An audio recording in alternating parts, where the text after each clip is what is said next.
प्यारे विद्यार्थियों सत श्री अकाल। अज आपां 8वीं जमात के 7वें अध्याय पौदिਆਂ ते जंतुओं की सुरक्षा बारे गलबात करांगे।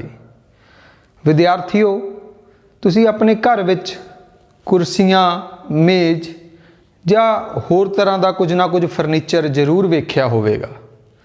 तुसी जानते हो ये फर्नीचर किस तो बनता है? जी हाँ, लक्कड़ तो।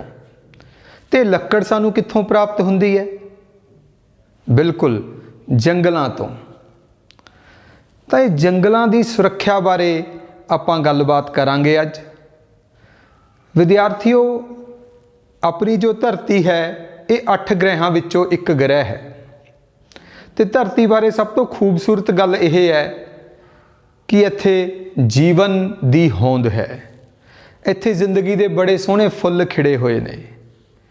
तुहानूं वख-वख तरह की वनस्पति पौधे जंतु वेखण नूं मिलते हैं। ये धरती सिर्फ अपने मनुखों के रहन लई ही नहीं सगों सारे जीव जंतुओं लई, सारे वनस्पति लई, सारे सूक्ष्म जीवां दे रहन लई भी है, जिन्हां विचों मनुख भी एक है। पर जिमें जिमें सभ्यता का विकास होया, मनुख दीयां लोड़ां वधियां ते मनुख ने ये लोड़ां की पूर्ति लई जंगलों नूं अन्नेवाह कट्टना शुरू कर दिता। मनुख ने कुदरती साधनां की बहुत दुरवरतों की। मैं तुहाडे नाल एक गल शेयर करदा। जिवें अपने पिंडां विच आम तौर ते हुंदा है, आपां साल दे शुरू विच कणक दा ढोल भर लैंदे आ तां जो पूरा साल सानू भोजन विच रोटी मिलने विच कोई दिक्कत ना होवे।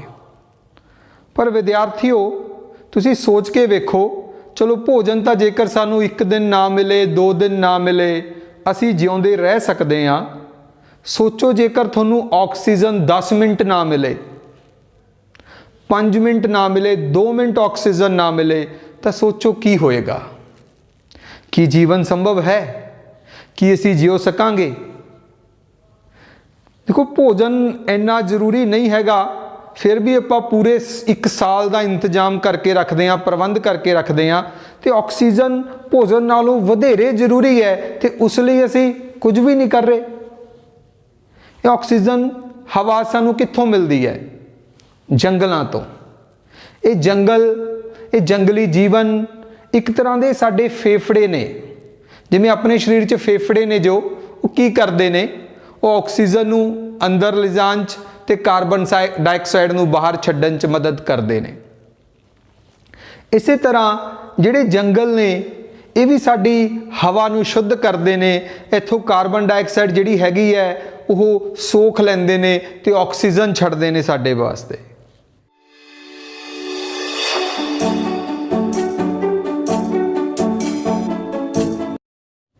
पर आपां अपनियां लोड़ां दे लई जंगलों की अन्नेवाह कटाई कर रहे हैं। इसलिए सानू सुचेत होने की लोड़ है, जागरूक होने की लोड़ है। तो आओ पहला आपां देखते हैं भी जंगलों की कटाई के की कारण हैं। तो जंगलों की कटाई के कारण किहड़े-किहड़े ने जिस करके आपां जंगलों नूं कट रहे हैं।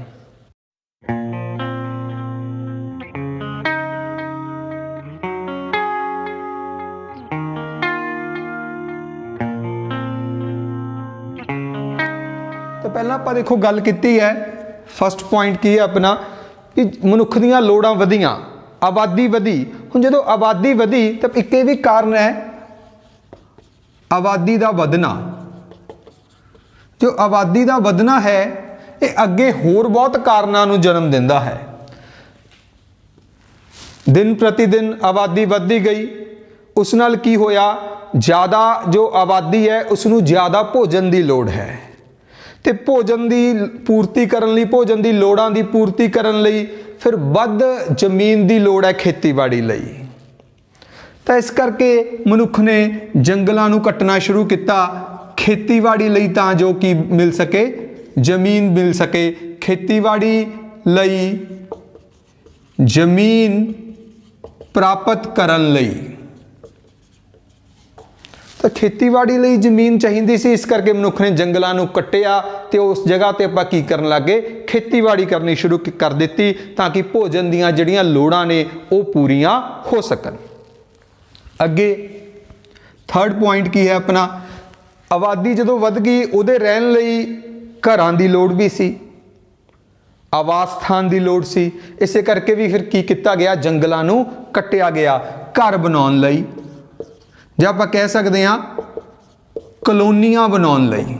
ਆਪਾਂ ਇਹ ਵੀ ਕਹਿ ਸਕਦੇ ਹਾਂ ਕਲੋਨੀਆਂ ਬਣਾਉਣ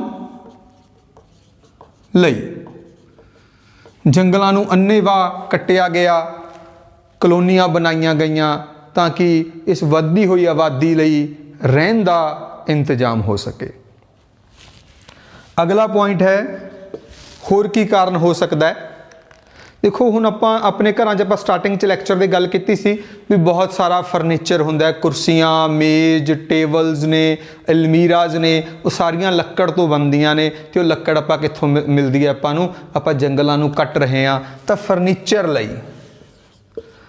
ਤਾਂ ਇਹ ਵੀ ਇੱਕ ਬਹੁਤ ਵੱਡਾ ਕਾਰਨ ਹੈ ਫਰਨੀਚਰ ਲਈ, ਜਿਹਦੇ ਵਿੱਚ ਤੁਸੀਂ ਲਿਖ ਸਕਦੇ ਹੋ ਕੁਰਸੀਆਂ ਹੋ ਗਈਆਂ, ਮੇਜ਼ ਹੋ ਗਏ, ਅਲਮਾਰੀਆਂ ਹੋ ਗਈਆਂ ਤੇ ਹੋਰ ਵੀ ਬਹੁਤ ਕੁਝ ਹੈ, ਘਰਾਂ ਦੇ ਦਰਵਾਜ਼ੇ ਹੋ ਗਏ, ਠੀਕ ਹੈ ਜੀ, ਖਿੜਕੀਆਂ ਹੋ ਗਈਆਂ, ਇਹ ਸਾਰਾ ਫਰਨੀਚਰ ਹੈ ਜੋ ਲੱਕੜ ਤੋਂ ਮਿਲ ਰਿਹਾ ਤੇ ਇਹਦੇ ਲਈ ਆਪਾਂ ਕੀ ਕਰ ਰਹੇ ਹਾਂ, ਜੰਗਲਾਂ ਦੀ ਕਟਾਈ ਕਰ ਰਹੇ ਹਾਂ। ਅਗਲਾ ਪੁਆਇੰਟ ਹੈ ਕਾਗਜ਼। ਵਿਦਿਆਰਥੀਓ ਕਾਗਜ਼ ਹੈ ਜੋ ਇਹ ਵੀ ਇੱਕ ਖਾਸ ਕਿਸਮ ਦੀ ਲੱਕੜੀ ਤੋਂ ਬਣਦਾ ਹੈ ਜੋ ਸਾਨੂੰ ਰੁੱਖਾਂ ਤੋਂ ਪ੍ਰਾਪਤ ਹੁੰਦੀ ਹੈ ਤੇ ਕਾਗਜ਼ ਦੀ ਹਰ ਸਾਲ ਵੱਡੀ ਮਾਤਰਾ ਵਿੱਚ ਖਪਤ ਹੁੰਦੀ ਹੈ ਤੇ ਜਿਸ ਲਈ ਵੱਡੀ ਮਾਤਰਾ ਵਿੱਚ ਜੰਗਲ ਕੱਟੇ ਜਾਂਦੇ ਹਨ। ਤਾਂ ਕਾਗਜ਼ ਉਦਯੋਗ ਦੇ ਵਿੱਚ ਵੀ ਬਹੁਤ ਜ਼ਿਆਦਾ ਲੱਕੜ ਦੀ ਜ਼ਰੂਰਤ ਪੈਂਦੀ ਹੈ। ਅੱਗੇ ਆਪਣੇ ਕੋਲ ਹੈ ਜੰਗਲਾਂ ਦੇ ਵਿੱਚ ਬਹੁਤ ਜ਼ਿਆਦਾ ਮਾਤਰਾ 'ਚ ਪਸ਼ੂਆਂ ਨੂੰ ਭੇਜਿਆ ਜਾਂਦਾ ਹੈ, ਪਸ਼ੂਆਂ ਨੂੰ ਚਰਾਉਣ ਲਈ ਭੇਜਿਆ ਜਾਂਦਾ ਹੈ। ਉਹ ਜਿਹੜੇ ਪਸ਼ੂ ਨੇ ਉਹ ਘਾਹ ਚਰ ਜਾਂਦੇ ਨੇ, ਪੇੜ ਪੌਦਿਆਂ ਨੂੰ ਚਰ ਜਾਂਦੇ ਨੇ, ਜਿਸ ਕਰਕੇ ਜੰਗਲਾਂ ਦਾ, ਜੰਗਲੀ ਜੀਵਨ ਦਾ ਨੁਕਸਾਨ ਹੁੰਦਾ ਹੈ। ਤਾਂ ਪਸ਼ੂਆਂ ਨੂੰ ਚਰਾਉਣਾ, ਪਸ਼ੂਆਂ ਨੂੰ ਅੰਨ੍ਹੇਵਾਹ ਚਰਾਉਣਾ, ਇਹ ਆਪਣਾ 6th ਪੁਆਇੰਟ ਹੈ। ਇਸ ਤੋਂ ਬਾਅਦ ਹੋਰ ਸੋਚੋ ਜੰਗਲਾਂ ਨੂੰ ਕੱਟਣ ਦੇ ਕੀ ਕਾਰਨ ਹੋ ਸਕਦੇ ਹਨ। ਇੱਕ ਆਪਣੇ ਕੋਲ ਹੈ, ਦੇਖੋ ਜਦੋਂ ਕਿਸੇ ਨਦੀ ਦੇ ਉੱਪਰ ਡੈਮ ਬਣਾਇਆ ਜਾਂਦਾ ਹੈ ਤਾਂ ਡੈਮ ਬਣਾਉਣ ਲਈ ਵੀ ਬਹੁਤ ਸਾਰੇ ਜੰਗਲ ਦੇ ਖੇਤਰ ਨੂੰ, ਜੰਗਲੀ ਏਰੀਏ ਨੂੰ ਕੱਟਿਆ ਜਾਂਦਾ ਹੈ ਤਾਂ ਕਿ ਉੱਥੇ ਡੈਮ ਬਣਾਇਆ ਜਾ ਸਕੇ। ਤਾਂ ਆਪਣਾ ਅਗਲਾ ਪੁਆਇੰਟ ਹੈ 7th ਪੁਆਇੰਟ ਹੈ ਡੈਮ ਬਣਾਉਣ ਲਈ। ਇਹ ਵੀ ਇੱਕ ਵੱਡਾ ਕਾਰਨ ਹੈ ਜਿਸ ਕਰਕੇ ਜੰਗਲਾਂ ਨੂੰ ਕੱਟਿਆ ਜਾਂਦਾ ਹੈ। ਬਹੁਤ ਸਾਰੇ ਜੰਗਲਾਂ ਵਿੱਚ, ਕਿਉਂਕਿ ਆਪਾਂ ਦੇਖਦੇ ਹਾਂ ਅੱਜ ਕੱਲ੍ਹ ਆਪਣੇ ਆਲੇ ਦੁਆਲੇ ਸੜਕਾਂ ਦਾ ਇੱਕ ਜਾਲ ਵਿਛਿਆ ਹੋਇਆ ਹੈ, ਮਨੁੱਖ ਹਰ ਥਾਂ ਤੇ ਪਹੁੰਚਣਾ ਚਾਹ ਰਿਹਾ ਹੈ। ਜਿਹੜੀ ਜਗ੍ਹਾ ਤੇ ਆਪਾਂ ਨਹੀਂ ਵੀ ਪਹੁੰਚ ਸਕਦੇ ਸੀ ਉੱਥੇ ਵੀ ਮਨੁੱਖ ਪਹੁੰਚ ਰਿਹਾ ਹੈ ਤੇ ਇਹਦੇ ਲਈ ਉਹ ਸੜਕਾਂ ਦਾ ਨਿਰਮਾਣ ਕਰ ਰਿਹਾ ਹੈ ਤੇ ਕੁਝ ਸੜਕਾਂ ਨੇ ਜਿਹੜੀਆਂ ਉਹ ਜੰਗਲਾਂ ਦੇ ਵਿੱਚ ਦੀ ਹੋ ਕੇ ਲੰਘਦੀਆਂ ਨੇ, ਜਿਸ ਕਰਕੇ ਜੰਗਲਾਂ ਨੂੰ ਕੱਟਿਆ ਜਾਂਦਾ ਹੈ। ਤਾਂ ਸੜਕ ਨਿਰਮਾਣ ਲਈ, ਸੜਕ ਨਿਰਮਾਣ ਲਈ ਵੀ ਜੰਗਲਾਂ ਨੂੰ ਕੱਟਿਆ ਜਾਂਦਾ ਹੈ। ਬਾਕੀ ਕਈ ਵਾਰ ਕੁਝ ਕੁਦਰਤੀ ਆਪਦਾ ਨੇ ਜਿਹੜੀਆਂ ਉਹ ਵੀ ਜੰਗਲਾਂ ਨੂੰ ਨਸ਼ਟ ਕਰ ਦਿੰਦੀਆਂ ਨੇ। ਕੁਦਰਤੀ ਆਪਦਾ ਇਹਦੇ ਵਿੱਚ ਕੀ ਆ ਸਕਦਾ ਹੈ, ਜਿਵੇਂ ਕਿ ਮੰਨ ਲਓ ਕਈ ਵਾਰ ਕੀ ਹੁੰਦਾ ਹੈ, ਕਈ ਜੰਗਲਾਂ ਦੇ ਵਿੱਚ ਅੱਗ ਲੱਗ ਜਾਂਦੀ ਹੈ। ਅੱਗ ਲੱਗਣਾ, ਹੁਣ ਪਿੱਛੇ ਜੇ ਸ਼ਾਇਦ ਤੁਸੀਂ ਖਬਰਾਂ 'ਚ ਸੁਣਿਆ ਵੀ ਹੋਵੇ ਕਦੇ, ਆਸਟ੍ਰੇਲੀਆ ਦੇ ਜੰਗਲਾਂ ਦੇ ਵਿੱਚ ਭਿਆਨਕ ਅੱਗ ਲੱਗ ਗਈ ਸੀ ਜਿਸ ਕਰਕੇ ਬਹੁਤ ਸਾਰੇ ਜੰਗਲੀ ਜੀਵਨ, ਰੁੱਖਾਂ ਦਾ, ਜੀਵ ਜੰਤੂਆਂ ਦਾ ਬਹੁਤ ਭਾਰੀ ਨੁਕਸਾਨ ਹੋਇਆ। ਜੰਗਲੀ ਜੀਵਨ ਅਸਤ ਵਿਅਸਤ ਹੋ ਗਿਆ ਉੱਥੇ। ਤਾਂ ਅੱਗ ਲੱਗਣਾ ਇਹ ਵੀ ਇੱਕ ਕੁਦਰਤੀ ਆਪਦਾ ਹੈ ਜਿਸ ਕਰਕੇ ਬਹੁਤ ਭਾਰੀ ਨੁਕਸਾਨ ਹੋ ਸਕਦਾ ਹੈ। ਜਾਂ ਕਈ ਵਾਰ ਹੜ੍ਹ ਆ ਜਾਂਦੇ ਨੇ, ਹੜ੍ਹ ਆਉਣ ਨਾਲ ਵੀ ਜੰਗਲਾਂ ਦੇ ਵਿੱਚ ਨੁਕਸਾਨ ਹੁੰਦਾ ਹੈ। ਜੇ ਸੋਕਾ ਪੈ ਜੇ ਉਹਦੇ ਕਰਕੇ ਵੀ ਕੁਝ ਨੁਕਸਾਨ ਹੋ ਸਕਦਾ ਹੈ। ਤਾਂ ਕੁਝ ਕੁਦਰਤੀ ਆਪਦਾ ਨੇ ਜਿਨ੍ਹਾਂ ਕਰਕੇ जंगली जीवन अस्त व्यस्त हो सकता है। तो जंगली जीवन नूं एक होर भारी नुकसान पहुंचता है शिकार करने वालियां तो। शिकार, कुछ लोग जीव जंतुओं का शिकार करते हैं, भावें सरकार वालों इस उत्ते हुण रोक लगाई गई है, पर जो लोग शिकार करते हैं वो भी कई जीव जंतुओं नूं, बड़मुले जीव जंतुओं नूं अपनी लालसा करके मौत के घाट उतार दिंदे हैं, जिस करके जंगली जीवन का नुकसान होता है। तो विद्यार्थियों ये कारण ने जिन्हां करके जंगली जीवन अस्त व्यस्त हो रहा है। पर जेकर यह इस तरह ही चलता रहा तो अपनी आने वालियां पीढ़ियां दी जिंदगी सही नहीं होवेगी और अपनी धरती उपर जीवन की होंद है जिहड़ी उहदे लई खतरा है। कि तुसी जानते हो कि एक देश दे विच घट्टो घट कितना खेतर है जिहड़ा उत्थे जंगल होने चाहिए हैं? 33%, 33%, या तुसी कह सकते हो 1/3 हिस्सा किसी भी देश दे विच उहदे खेत्रफल का 1/3 हिस्सा जो है, 33% हिस्सा जो है वो जंगल नाल घिरिया होना चाहिए है। फिर उत्थों का जो कुदरती प्रबंध है वो वधिया चल सकता है। तो अपने भारत दे विच कितना है? अपने भारत दे विच 21.67% ही जंगल रहा है। 21.67% जंगली खेतर है। तो विद्यार्थियों इत्थे एक सोच का विषय, चिंता का विषय अपने लिए कि जेकर ये कटाई इस तरह ही चलती रही तो अपनी आने वालियां पीढ़ियां के जीवन का की बनेगा। यह धरती उपर जीवन की होंद लई एक खतरा है। ਇਹਦੇ ਕੀ ਭਿਆਨਕ ਸਿੱਟੇ ਨਿਕਲ ਸਕਦੇ ਨੇ, ਆਪਾਂ ਉਹਨਾਂ ਬਾਰੇ ਥੋੜੀ ਗੱਲਬਾਤ ਕਰਾਂਗੇ। ਤਾਂ ਜੰਗਲਾਂ ਦੇ ਕਟਾਈ ਦੇ ਖਤਰਨਾਕ ਸਿੱਟੇ ਜੋ ਨਿਕਲਣਗੇ ਉਹ ਆਪਾਂ ਗੱਲ ਕਰਦੇ ਹਾਂ। ਜੰਗਲਾਂ ਦੀ ਕਟਾਈ ਦੇ ਸਿੱਟੇ ਕਹਿ ਲਓ ਜਾਂ परिणाम कह लो की होंगे।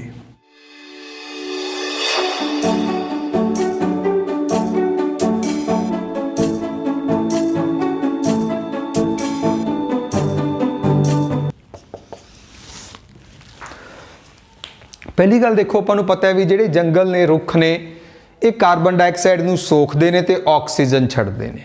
जे आपां जंगल कट्टदे रहे तो कार्बन डाइऑक्साइड कौन सोखेगा? नहीं सोखी जाएगी। तो वायुमंडल दे विच कार्बन डाइऑक्साइड की मात्रा विच की होवेगा? वाधा होवेगा। तो कार्बन डाइऑक्साइड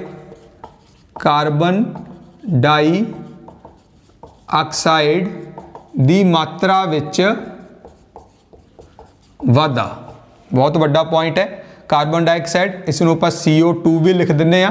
तो कार्बन डाइऑक्साइड की मात्रा विच वाधा होएगा। अपने वायुमंडल च कार्बन डाइऑक्साइड की मात्रा वध जाएगी। हुण जो कार्बन डाइऑक्साइड जिहड़ी है एक ग्रीन पर हरा ग्रह प्रभाव गैस है, ग्रीन हाउस गैस है, हरा ग्रह प्रभाव गैस, ग्रीन हाउस गैस आपां इसनूं कह सकते हैं।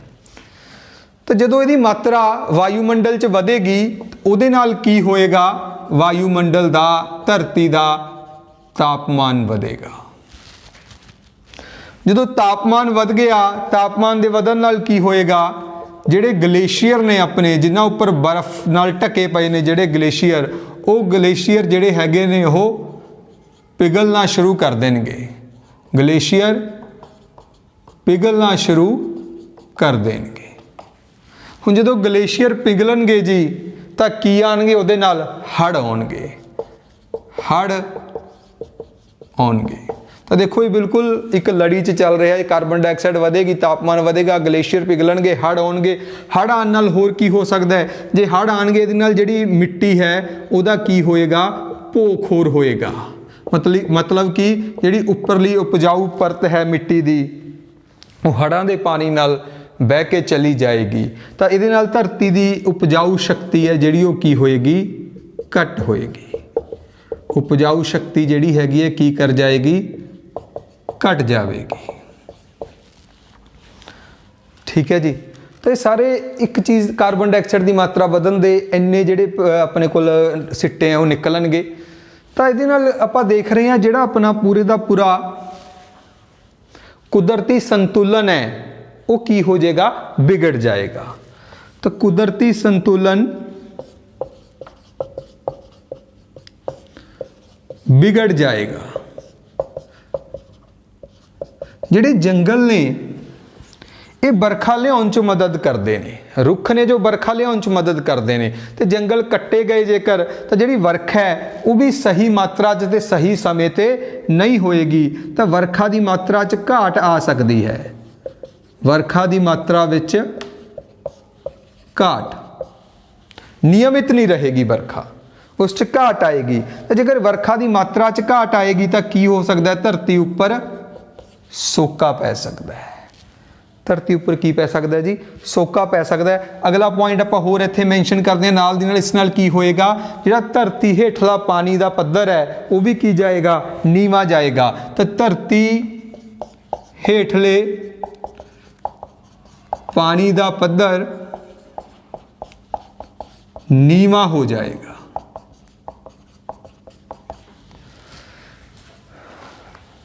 तो देखो जेकर ਆਪਾਂ जंगलों की इस तरह ही कटाई करते रहे तो अपनी पूरी की पूरी जो कुदरत है वो असंतुलित हो जाएगी। किते सोका आ सकता है, किते हड़ आ सकते हैं, जिहड़ी अपनी वर्ख है वो अनियमित हो जाएगी। धरती हेठला जिहड़ा जल पद्धर है वो नीमा चला जाएगा। बहुत सारे जीव जंतु मारे जाएंगे, सूक्ष्म जीव बहुत सारे मारे जाएंगे जो अपने जीवन लिए बहुत जरूरी ने। तो इहदे नाल आखिर दे विच किते ना किते जाके जिहड़ी अपने जीवन की होंद है ਉਹਦੇ ਲਈ बहुत बड़ा खतरा पैदा हो जाएगा। इस करके सानू अज लोड़ है इस प्रति सुचेत होने दी, ताकि आपां जो जंगलों की यह अन्नेवाह कटाई है इसनू किसी तरीके रोक सकीए, इस ते ठल पा सकीए। तो इहदे लई आपां की कर सकते हैं, सुरक्षा। तो पहला मैं गल करदा जंगलों की सुरक्षा लई आपां कर की सकते हैं, आपां नू की करना चाहिए है। तो कुछ पॉइंट्स आप डिस्कस करते हैं। देखो सब तो पहली गल जरूरी है आपां लोकां नूं वध तो वध की करिए, जागरूक करिए, सुचेत करिए लोकां नूं इस प्रति। तो लोकां नूं की करना है, आपां ने जागरूक करना है, विद्यार्थियों नूं जागरूक करना है। विद्यार्थी तुसीं घर जाके अपने माता पिता नूं इस बारे जागरूक कर सकते हो। लोकां नूं अपने धरती बारे, जंगलों की महत्ता बारे दस्या जाए भी अपने जीवन के लिए जंगलों की की महत्ता है, तो इन्हां नूं कटना नहीं चाहिए। जब तक ये समझ नहीं आएगी उद तक आपां हट नहीं सकते। लोकां नूं दस्या जाए कि जिहड़े कुदरती साधन ने उन्हां दी जिहड़ी वरतों तो देखो आपां नूं करनी पैनी है। बहुत सारे कामां लई आपां नूं वरतों करनी पैंदी है, पर उन्हां दी वरतों एक लिमिट च कीती जाए, लोड़ अनुसार वरतों कीती जाए। तो जिहड़े कुदरती साधन ने, कुदरती साधना की लोड़ अनुसार वरतों की जाए। जिन्नी क सानू जरूरत है सानू उन्नी क ही वरतों करनी चाहिए है। कागज़ आपां गल कीती सी कागज़ की, कागज़ के लिए बहुत ज़्यादा लकड़ी कट्टी जाती है। तो आपां नूं की करना चाहिए, अजकल देखो डिजिटल युग चल रहा है, आपां नूं चाहिए कि आपां वध तो वध जो किसी नूं कोई पत्र विहार करना है वो आपां ईमेल राही ही करिए, या कंप्यूटर के थ्रू सॉफ्ट कापी जिन्हों आपां कह दिंदे आ, कागज़ की वरतों घट तो घट करिए। जे फिर भी आपां नूं कुछ कागज़ की वरतों करनी पै रही है तो आपां नूं की करना चाहिए, वो कागज़ की बार बार वरतों करो। बच्चों तुसी भी इस एक काम कर सकते हो भी कागज़ से कई बार तुसी जो कोई रफ काम कर रहे हो उन्होंने पेंसिल नाल करो, बाद च उसनूं तुसी रबड़ नाल मिटा सकते हो, तो दोबारा उही जिहड़ा कागज़ है उन्हूं दोबारा तुसी वरत सकते हो। तो नहीं जो भी बाकी जो भी असीं कागज़ वरत रहे हैं उसनूं दोबारा असीं फैक्ट्रियां च भेज के उसका पुनर्चक्कर करना चाहिए। तो कागज़ पुनर्चक्कर तो पुनर्चक्कर करके इसनूं दोबारा दोबारा फिर वरतना चाहिए, ताकि जो जंगलों की कटाई है वो घट होवे। ठीक है जी। तो उस तो बाद अगला पॉइंट की है, शिकार ते रोक लानी चाहिए है। किसी भी किस्म का जो शिकार है उस पर रोक लगानी चाहिए, इस नाल जंगली जीवन है जो उसका बहुत बचाव होएगा। तो कोई ना कोई कानून पॉलिसी बनानी चाहिए है सुरक्षा लई, जंगलों की सुरक्षा लई कानून बनने चाहिए हैं। ਸਰਕਾਰ ਨੂੰ ਕੋਈ ਨਾ ਕੋਈ ਇਸ ਤਰ੍ਹਾਂ ਦੀ ਪਾਲਿਸੀਜ਼ ਨੇ ਜਿਹੜੀਆਂ ਕਾਨੂੰਨ ਨੇ ਬਣਾਉਣੇ ਚਾਹੀਦੇ ਨੇ ਤਾਂ ਕਿ ਕੋਈ ਵੀ ਕੰਪਨੀ, ਕੋਈ ਫੈਕਟਰੀ, ਕੋਈ ਕਾਰਖਾਨਾ ਜੰਗਲਾਂ ਦੀ ਲੋੜ ਤੋਂ ਵੱਧ ਕਟਾਈ ਨਾ ਕਰੇ। ਆਪਾਂ ਨੂੰ, ਤੁਹਾਨੂੰ, ਹਰ ਵਿਦਿਆਰਥੀ ਨੂੰ ਵੱਧ ਤੋਂ ਵੱਧ ਰੁੱਖ ਲਾਣੇ ਚਾਹੀਦੇ ਨੇ। ਹਰ ਵਿਦਿਆਰਥੀ ਨੂੰ, ਹਰ ਮਨੁੱਖ ਨੂੰ ਆਪਣੀ ਜ਼ਿੰਦਗੀ ਦੇ ਵਿੱਚ ਘੱਟ ਤੋਂ ਘੱਟ ਇੱਕ ਰੁੱਖ ਜ਼ਰੂਰ ਲਗਾਉਣਾ ਚਾਹੀਦਾ ਹੈ। ਇੱਥੇ ਇਹ ਵੀ ਧਿਆਨ ਰੱਖਣਾ ਵੀ ਇਕੱਲਾ ਰੁੱਖ ਲਗਾਉਣਾ ਹੀ ਨਹੀਂ, ਉਹਦਾ ਆਪਾਂ ਪਾਲਣ ਵੀ ਕਰਨਾ ਹੈ, ਉਹਨੂੰ ਪਾਣੀ ਵੀ ਦੇਣਾ ਹੈ, ਸਭ ਕੁਝ ਉਹਦੀ ਦੇਖਭਾਲ ਕਰਨੀ ਹੈ ਤਾਂ ਕਿ ਉਹ ਰੁੱਖ ਵੱਡਾ ਹੋ ਸਕੇ। ਕਿਉਂਕਿ ਰੁੱਖ ਲਗਾਏ ਤਾਂ ਬਹੁਤ ਜਾਂਦੇ ਨੇ ਪਰ ਉਹ ਇਸ ਤਰ੍ਹਾਂ ਹੀ ਸੁੱਕ ਜਾਂਦੇ ਨੇ ਕਿਉਂਕਿ ਉਹਨਾਂ ਦੀ ਦੇਖਭਾਲ ਨਹੀਂ ਹੋ ਸਕਦੀ। ਇਹ ਵੀ ਬਹੁਤ ਜ਼ਰੂਰੀ ਹੈ। ਇੱਕ ਹੋਰ ਪੁਆਇੰਟ ਆਪਣੇ ਕੋਲ ਕੀ ਹੈ, ਪਸ਼ੂਆਂ ਨੂੰ ਜੰਗਲਾਂ ਵਿੱਚ ਘੱਟ ਚਰਾਉਣਾ, ਤਾਂ ਲੋੜ ਅਨੁਸਾਰ ਹੀ ਵਰਤੋਂ ਕਰਨੀ ਚਾਹੀਦੀ ਹੈ ਜਾਂ ਲੋੜ ਅਨੁਸਾਰ ਚਰਾਉਣਾ ਨਹੀਂ, ਕਿਉਂਕਿ ਜਿਹੜੇ ਪਸ਼ੂ ਨੇ ਉਹ ਵੱਡੇ ਵੱਡੇ ਜੰਗਲਾਂ ਨੂੰ ਚਰ ਜਾਂਦੇ ਨੇ ਤੇ ਉੱਥੇ ਮਰੂਥਲ ਬਣ ਜਾਂਦੇ ਨੇ। ਤਾਂ ਇਹ ਕੁਝ ਪੁਆਇੰਟ ਨੇ ਵਿਦਿਆਰਥੀਓ ਜੋ ਆਪਾਂ ਨੂੰ ਧਿਆਨ 'ਚ ਰੱਖਣੇ ਪੈਣਗੇ ਤਾਂ ਕਿ ਆਪਾਂ ਆਪਣੇ ਜੰਗਲੀ ਜੀਵਨ ਨੂੰ ਬਚਾ ਸਕੀਏ। ਵਿਦਿਆਰਥੀਓ, ਕੁਝ ਇਸ ਤਰ੍ਹਾਂ ਦੇ ਖੇਤਰ ਵੀ ਨੇ ਜੋ ਜੰਗਲੀ ਜੀਵਨ ਨੂੰ ਸੁਰੱਖਿਆ ਪ੍ਰਦਾਨ ਕਰਦੇ ਨੇ, ਜਿਵੇਂ ਕਿ ਜੰਗਲੀ ਜੀਵਨ ਰੱਖਾਂ, ਜੰਗਲੀ ਜੀਵਨ ਰੱਖਾਂ ਨੈਸ਼ਨਲ ਪਾਰਕ, ਨੈਸ਼ਨਲ ਪਾਰਕ, ਜੀਵ ਮੰਡਲ ਰਿਜ਼ਰਵ ਤੇ ਜੰਗਲੀ ਜੀਵਨ ਰੱਖਾਂ ਨੈਸ਼ਨਲ ਪਾਰਕ, ਜੀਵ ਮੰਡਲ ਰਿਜ਼ਰਵ, ਇਹ ਕੁਝ ਇਸ ਤਰ੍ਹਾਂ ਦੇ ਖੇਤਰ ਨੇ ਜਿੱਥੇ ਜੋ ਜੰਗਲੀ ਜੀਵਨ ਹੈ ਉਸ ਨੂੰ ਸੁਰੱਖਿਆ ਪ੍ਰਦਾਨ ਕੀਤੀ ਜਾਂਦੀ ਹੈ, ਉਸ ਨੂੰ ਬਚਾ ਕੇ ਰੱਖਿਆ ਜਾਂਦਾ ਹੈ। ਇਹਨਾਂ ਬਾਰੇ ਵਿਦਿਆਰਥੀਓ ਆਪਾਂ ਅਗਲੇ ਲੈਕਚਰ ਦੇ ਵਿੱਚ ਅਧਿਐਨ ਕਰਾਂਗੇ, ਗੱਲਬਾਤ ਕਰਾਂਗੇ। ਤਾਂ ਮੇਰੇ ਖਿਆਲ ਦੇ ਵਿੱਚ ਜੋ ਆਪਾਂ ਅੱਜ ਪੜ੍ਹਿਆ ਹੈ ਜੰਗਲੀ ਜੀਵਨ, ਜੰਗਲੀ ਜੀਵਨ ਦੀ ਸਾਡੇ ਲਈ ਕੀ ਮਹੱਤਤਾ ਹੈ, ਕਿਹੜੇ ਕਾਰਨਾਂ ਕਰਕੇ ਅਸੀਂ ਇਸ ਦੀ ਕਟਾਈ ਕਰ ਰਹੇ ਹਾਂ ਤੇ ਇਸ ਨੂੰ ਰੋਕਣ ਲਈ ਅਸੀਂ ਕੀ ਉਪਰਾਲੇ ਕਰਨੇ ਚਾਹੀਦੇ ਹਨ, ਮੇਰੇ ਖਿਆਲ 'ਚ ਤੁਸੀਂ ਇਸ ਨੂੰ ਬਹੁਤ ਚੰਗੀ ਤਰ੍ਹਾਂ ਸਮਝ ਗਏ ਹੋਵੋਗੇ। ਤਾਂ ਆਓ ਦੁਹਰਾਈ ਲਈ ਤੁਹਾਡੇ ਤੋਂ ਕੁਝ ਸਵਾਲ ਪੁੱਛਦੇ ਹਾਂ। ਵਿਦਿਆਰਥੀਓ, ਕਾਰਬਨ ਡਾਈਆਕਸਾਈਡ ਦੇ ਵਧਣ ਨਾਲ ਕੀ ਹੋਏਗਾ? ਵੈਰੀ ਗੁੱਡ, ਸਾਡੇ ਵਾਯੂਮੰਡਲ ਦਾ ਤਾਪਮਾਨ ਵੱਧ ਜਾਏਗਾ। ਵਿਦਿਆਰਥੀਓ, ਮੈਨੂੰ ਇਸ ਗੱਲ ਦੀ ਸਮਝ ਨਹੀਂ ਆਈ ਵੀ ਜੇਕਰ ਜੰਗਲ ਕੱਟ ਦਿੱਤੇ ਜਾਣ ਤਾਂ ਸੋਕਾ ਕਿਵੇਂ ਪੈ ਸਕਦਾ ਹੈ? ਸੋਚ ਕੇ ਦੇਖੋ। ਜੀ ਹਾਂ, ਦੇਖੋ ਜੇ ਜੰਗਲ ਕੱਟ ਦਿੱਤੇ ਜਾਣਗੇ ਤਾਂ ਇਸ ਨਾਲ ਵਰਖਾ ਵਿੱਚ ਭਾਰੀ ਕਮੀ ਆਏਗੀ ਤੇ ਜਦੋਂ ਵਰਖਾ ਨਹੀਂ ਹੋਏਗੀ ਤਾਂ ਇਸ ਨਾਲ ਸੋਕਾ ਪੈ ਸਕਦਾ ਹੈ। ਵਿਦਿਆਰਥੀਓ, ਕਿਸੇ ਹਰਾ ਪ੍ਰਭਾਵ ਗੈਸ ਦਾ ਨਾਂ ਦੱਸੋ। ਸੋਚ ਕੇ ਦੱਸੋ, ਮੈਂ ਲੈਕਚਰ ਦੇ ਵਿੱਚ ਤੁਹਾਨੂੰ ਦੱਸ ਚੁੱਕਿਆ ਹੈ। ਹਾਂਜੀ, good, carbon dioxide, carbon dioxide. ਤੇ ਨਾਲ ਦੀ ਨਾਲ ਮੈਂ ਇਹਦਾ ਜੋ ਰਸਾਇਣਿਕ ਸੂਤਰ ਹੈ ਉਹ ਵੀ ਲਿਖ ਦਿੰਦਾ ਬੋਰਡ ਤੇ, ਤੁਸੀਂ ਜ਼ਰੂਰ ਯਾਦ ਰੱਖੋ। CO2, C ਇਸ ਦੇ ਵਿੱਚ ਕਾਰਬਨ ਹੈ, O ਆਕਸੀਜਨ ਹੈ, ਤਾਂ CO2 ਕਾਰਬਨ ਡਾਈਆਕਸਾਈਡ ਇਹ ਇੱਕ ਹਰਾ ਪ੍ਰਭਾਵ ਗੈਸ ਹੈ। ਜਿਵੇਂ ਇਸ ਤੋਂ ਇਲਾਵਾ ਮਿਥੇਨ ਜਿਹੜੀ ਹੈਗੀ ਹੈ ਇਹ ਵੀ ਇੱਕ ਹਰਾ ਪ੍ਰਭਾਵ ਗੈਸ ਹੈ।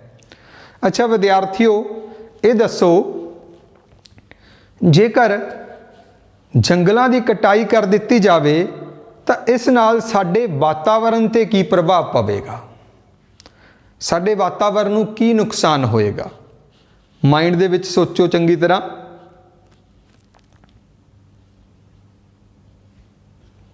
ਹਾਂਜੀ ਹਾਂ, ਜੇਕਰ ਜੰਗਲ ਕੱਟ ਦਿੱਤੇ ਜਾਣਗੇ ਤਾਂ ਕਾਰਬਨ ਡਾਈਆਕਸਾਈਡ ਦੀ ਮਾਤਰਾ ਕੀ ਹੋਏਗੀ? ਵੱਧ ਜਾਏਗੀ ਤੇ ਇਸ ਨਾਲ ਧਰਤੀ ਦਾ ਤਾਪਮਾਨ ਵਧੇਗਾ। ਤੇ ਜੇ ਧਰਤੀ ਦਾ ਤਾਪਮਾਨ ਵੱਧ ਗਿਆ ਤਾਂ ਗਲੇਸ਼ੀਅਰ ਪਿਘਲ ਜਾਣਗੇ। ਜੋ ਗਲੇਸ਼ੀਅਰ ਬਰਫ਼ ਪਿਘਲਣੀ ਸ਼ੁਰੂ ਹੋ ਗਈ ਤਾਂ ਨਦੀਆਂ 'ਚ ਪਾਣੀ ਦੀ ਮਾਤਰਾ ਵਧੇਗੀ, ਜਿਸ ਨਾਲ ਕੀ ਆ ਸਕਦੇ ਨੇ? ਹੜ੍ਹ ਆ ਸਕਦੇ ਨੇ ਤੇ ਜੰਗਲੀ ਜੀਵਨ ਕੀ ਹੋ ਸਕਦਾ ਹੈ? ਅਸਤ ਵਿਅਸਤ ਹੋ ਸਕਦਾ ਹੈ। ਠੀਕ ਹੈ ਜੀ। ਅਗਲਾ ਸਵਾਲ ਹੈ ਵਿਦਿਆਰਥੀਓ, ਜੇਕਰ ਜੰਗਲ ਨਸ਼ਟ ਹੁੰਦੇ ਨੇ ਤਾਂ ਉੱਥੇ ਰਹਿਣ ਵਾਲੇ ਜੀਵ ਜੰਤੂਆਂ ਦੀ ਜ਼ਿੰਦਗੀ ਉੱਪਰ, ਜੀਵ ਜੰਤੂਆਂ ਉੱਪਰ ਕੀ ਪ੍ਰਭਾਵ ਪਵੇਗਾ ਜੰਗਲਾਂ ਦੀ ਕਟਾਈ ਦਾ, ਰੁੱਖਾਂ ਦੀ ਕਟਾਈ ਦਾ।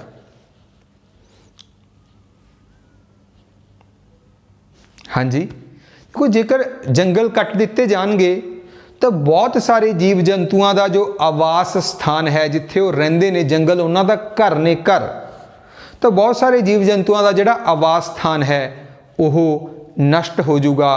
ਤਾਂ ਉੱਥੋਂ ਹੀ, ਜੰਗਲ ਤੋਂ ਹੀ ਉਹਨਾਂ ਨੇ ਆਪਣਾ ਭੋਜਨ ਲੈਣਾ ਹੈ, ਨਾ ਉਹਨਾਂ ਨੂੰ ਖਾਣ ਲਈ ਭੋਜਨ ਮਿਲਣਾ ਤੇ ਨਾ ਹੀ ਰਹਿਣ ਲਈ ਆਵਾਸ ਸਥਾਨ ਮਿਲਣਾ, ਜਿਸ ਕਰਕੇ ਉਹ ਜੋ ਜੰਗਲੀ ਜੀਵਨ ਹੈ, ਜੋ ਜੀਵ ਜੰਤੂ ਨੇ, ਉਹ ਵੀ ਹੌਲੀ ਹੌਲੀ ਕੀ ਹੋਣਗੇ, ਖਤਮ ਹੋਣਾ ਸ਼ੁਰੂ ਹੋ ਜਾਣਗੇ ਤੇ ਉਹਨਾਂ ਦੀ ਜ਼ਿੰਦਗੀ ਅਸਤ ਵਿਅਸਤ ਹੋ ਜਾਏਗੀ।